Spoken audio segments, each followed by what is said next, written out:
सभी भाई बहनों को आज के पावन पर्व धनतेरस, देव दिवाली, छोटी दिवाली, बड़ी दिवाली, भाई दूज, आप सबको मंगल कामना और शुभकामना के साथ आपके घर परिवार में सुख शांति समृद्धि बनी रहे, आपका जीवन ऐश्वर्य से भरा हो, यही मंगल कामना और शुभकामना। दीपावली का पर्व अपने आप में एक महत्वपूर्ण पर्व है और जैसे हम अपने घर की सफाई करते हैं और गंदगी को साफ़ करते हैं और साफ़ सफाई के द्वारा सुव्यवस्थित करते हैं, उसी प्रकार से अपने अंतःकरण की जो बुराई हैं उन बुराइयों को हटाएं और अच्छाइयों को बनाएं और जीवन को सुव्यवस्थित बनाएं। दीपावली पर्व, जितने भी पर्व हैं वो प्रेरणा और प्रकाश के पर्व हैं, तो हम प्रेरणा और प्रकाश के पर्व को केवल सांसारिक दृष्टि से न मना करके भूल जाएं, बल्कि पारंपरिक तरीके से आध्यात्मिक रूप से भी उसका जो महत्व है उसको समझें। माता लक्ष्मी जो हैं धन की देवी हैं, भगवान गणेश सद्बुद्धि के देवता हैं और माता सरस्वती ज्ञान की देवी हैं। तो हमारे जीवन में सद्ज्ञान हो, सद्बुद्धि हो तो माता लक्ष्मी प्रतिष्ठित होती हैं। अगर इन दोनों के अभाव हो तो माता कैसे आएगी? माता लक्ष्मी, लक्ष्मी का अर्थ है पुरुषार्थ। जो मनुष्य पुरुषार्थ करता है उसके पास धन और संपदा रहती है। तो धन संपदा की जो देवी है माता लक्ष्मी, वो श्रीं है।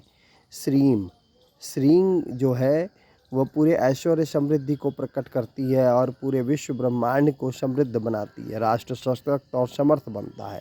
जब देश का पुरुषार्थ सो जाता है तो उसका उनका भाग्य भी सो जाता है, इसलिए भाग्य को जगाने के लिए पुरुषार्थ को जगाएं।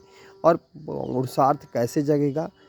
पुरुषार्थ तब जगेगा जब व्यक्ति आध्यात्मिक जीवन शैली को अपने जीवन में अपनाएगा।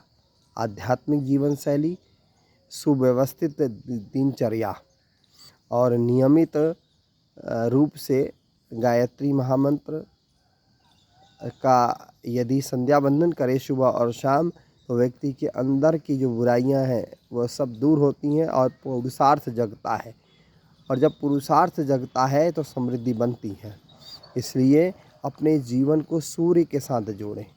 सूर्य देवता सुबह प्रातःकाल उठते हैं नियमित, तो हम भी सुबह के समय को उठें और अपने दिनचर्या में आध्यात्मिक जीवन शैली अपनाएं। आध्यात्मिक जीवन शैली में खान पान से लेकर के आपकी पूरी दिन भर की दिनचर्या आती है। जो भी कर्म करें वो सब प्रभु को अर्पित करें, भगवान को अर्पण करें। ऐसा करने से आपके जीवन में बड़ी सुख शांति समृद्धि बनी रहेगी। आज के पावन अवसर पर यही संदेश और ज्ञान के साथ एक बात और कहना चाहूँगा, हम अपने जीवन में स्वदेशी को अपनाएं और विदेशियों का बहिष्कार करें।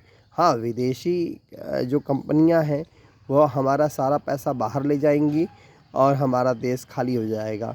इसलिए जितना हो सकता है लोकल फॉर वोकल, यह सूत्र जो है बहुत अच्छा रहेगा। जैसे मिट्टी के दीपक हैं, उनको आप अपनाएंगे तो हमारे कुम्हार भाई लोगों में उत्साह और उमंग रहेगा। नए नए प्रकार की चीज़ें वो बनाएंगे। और आप दीपावली को दीपों की वाली बनाएं, ये बल्ब वाली न बनाएं। ये बल्ब लगा करके, झालर लगा करके हम प्रकाश उत्पन्न करते हैं, लेकिन दीपक जलता है, घी का दीपक जलेगा तो वातावरण में एक प्रकार का यज्ञ संपन्न होगा और यज्ञ से सारी चीज़ें नेगेटिविटी दूर होती है, सकारात्मक ऊर्जा बनती है। जितना संभव हो सके आप ऐसा अवश्य करें। यही आप सब से मेरा अनुरोध और निवेदन है कि हम इस दीपावली को आध्यात्मिक दीपावली के रूप में मनाएं। आओ हम सब मिल कर के दीपावली मनाएं और अपने जीवन को अच्छा, सुंदर, सुव्यवस्थित बनाएं। माँ की कृपा सदैव रहे हमारे जीवन में। ह्रीं श्रीं क्लीं का समावेश हो, इस भाव के साथ हरि ओम तत्सत ओमकार।